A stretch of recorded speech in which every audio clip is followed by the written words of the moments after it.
Cidade Alerta agora vai contar a luta de uma mãe que procura seu filho há 40 anos. No dia 11 de março de 1982, a dona Alvonete de Souza deu aí à luz a um menino lá no hospital de Ceilândia. Foi um parto muito difícil, gente, e por isso ela teve que tomar medicamentos e perdeu a consciência, apagou. Quando acordou, gente, a Alvonete recebeu a notícia de que o filho dela tinha nascido morto. Mas a história começa a ficar estranha. Como ela estava internada, quem cuidou da liberação do corpo foi a mãe da Alvonete. O corpo do bebê, né, ele foi liberado para o sepultamento depois de 11 dias. E não tinha nenhum tipo aí de identificação daquelas pulseirinhas, sabe, que o recém-nascido recebe lá na maternidade. A criança foi enterrada e a Alvonete só viu o filho aí por fotos. Em 2013, a mulher conseguiu uma autorização para exumar o corpo que estava no local indicado na época, mas, para surpresa de todos, as roupas aí da criança que estava enterrada era de uma menina. Ela agora busca respostas. Quem é a criança que está enterrada no suposto túmulo do filho dela? E mais importante, onde está o filho da dona Alvonete de Souza? Confira na reportagem de Larissa Batista, na tela.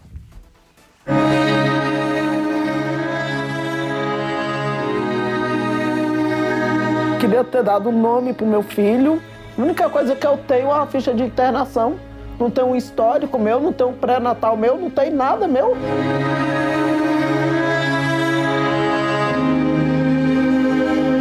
São 40 anos que se passaram desde aquela data, daquele dia 11 de março de 1982, né? A senhora convive até hoje com essa dúvida se aquele bebê era ou não o seu filho, né? Eu convivo com a dúvida e com a dor. Porque essa dor, para mim, é como se ela fosse um câncer. Que cada dia ela fosse crescendo, crescendo e me corroendo e não tivesse um remédio para curar.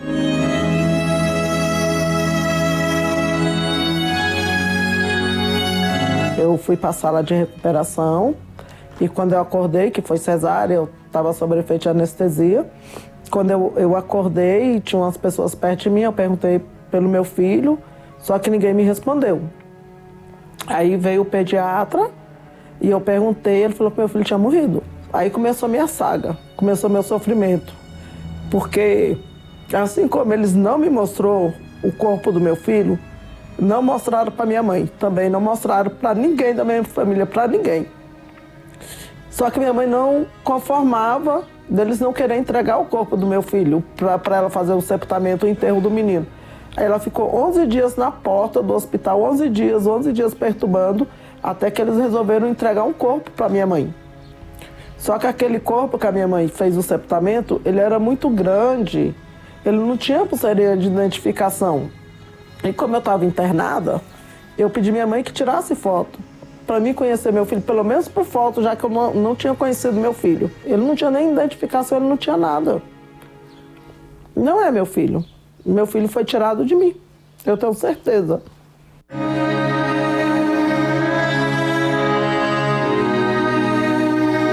Como que foi esse processo, esse tempo que você ficou no hospital? Você teve complicações anos depois por conta desse parto? Quando eu tive meu filho, eu tive infecção hospitalar. Eu quase morri, eu fiquei no isolamento, fiquei muito ruim, muito ruim mesmo no hospital. Fiquei 45 dias internada. Depois que eu saí do hospital, eles me encaminharam para o psicólogo e lá para o hospital materno-infantil, para o hospital de base, para mim começar um tratamento. Até então eu não sabia nem o que estava acontecendo comigo. Não tinha nem ciência porque que eu tinha ido para o hospital materno-infantil. Mas eu sabia que o psicólogo que eu estava indo, que eles tinham me encaminhado, era para ver se aliviava a minha dor. Só que, anos depois, eu descobri que eu não ia poder mais ter filho por causa daquela infecção hospitalar. Por causa de tudo que eu passei naquele hospital. Em 2013, dona Alvonete recebeu apoio da Defensoria Pública do DF e abriu um processo contra o cemitério de Taguatinga. O objetivo era provar, através de uma exumação e exame de DNA, que o bebê enterrado em 1982 não era o filho dela. A Defensoria Pública do DF muito brilhantemente conduziu o processo, mas chegou em determinado momento que, mesmo com as informações que nós já dispunhamos sobre a quadra onde a criança teria sido supostamente enterrada, qual era o jazigo, foi feita a exumação, mas não foi possível fazer, em primeiro lugar, o teste de DNA, porque a alegação que foi nos repassada era que não havia material genético suficiente para fazer esse teste de DNA. E outro ponto que chamou muita atenção eram que as vestes que tinham sido exumadas daquela urna que foi desenterrada do cemitério de Taguatinga correspondiam às vestes de uma menina. E a dona Alvanete teve um menino, ou seja, tudo indica que, de fato, aquela urna que foi exumada não continha os restos mortais do filho da dona Alvanete. Outro ponto que chamou bastante atenção é que o GDF assumia a administração dos cemitérios públicos até o ano de 2002. Então, até o ano de 2002, a gestão de todos os cemitérios do DF ficava a cargo do GDF. E em 2002, aconteceu a concessão para o Campo da Esperança. E o Campo da Esperança prestou esclarecimento nesse processo iniciado pela Defensoria. E justamente a principal questão dizia respeito à falta de gerenciamento do GDF nos cemitérios. Não havia um mapeamento de quadras, não havia mapeamento de jazigos, não se sabia quais eram as pessoas que tinham sido enterradas em qual data. Então, no fim das contas, conseguir a exumação dos restos mortais da criança que foi enterrada como suposto filho da dona Alvanete se tornou o que nós chamamos no direito de uma obrigação impossível. Inclusive, o próprio cemitério fala, para que fosse possível encontrar os restos mortais do filho da dona Alvanete, teria que se escavar o cemitério inteiro de Taguatinga e fazer um teste de DNA com todas as ossadas que teriam sido encontradas durante essa escavação. Isso é uma obrigação impossível, não tem como a gente escavar um cemitério público dessa maneira. Eu penso nesse menino todo dia.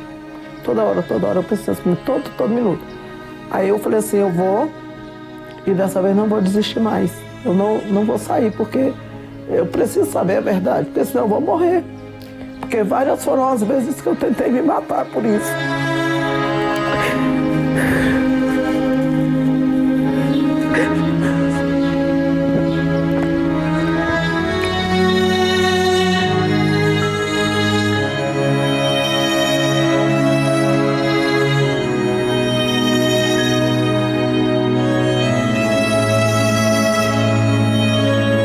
Justiça.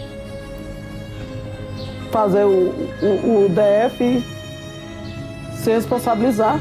O erro foi meu, não foi meu, eu fui a vítima. Eu fui a vítima. Como uma vítima não tem direito à verdade. Cara, o Campo da Esperança é a empresa que administra o cemitério de Taguatinga, informou que, em virtude do tempo decorrido, do sepultamento e falta de critérios lógicos aí dos endereços do cemitério na época, a identificação segura de onde essa criança poderia estar enterrada foi prejudicada. Nós acionamos aí, inclusive, a Secretaria de Saúde, mas ainda não tivemos uma resposta sobre esse caso, viu?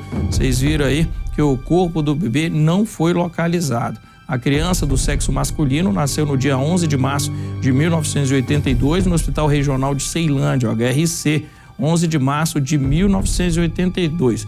Mãe é mãe, né, gente? E essa mãe acredita que o filho pode estar vivo, viu? Um menino aí lá do Hospital de Ceilândia, do dia 11 de março.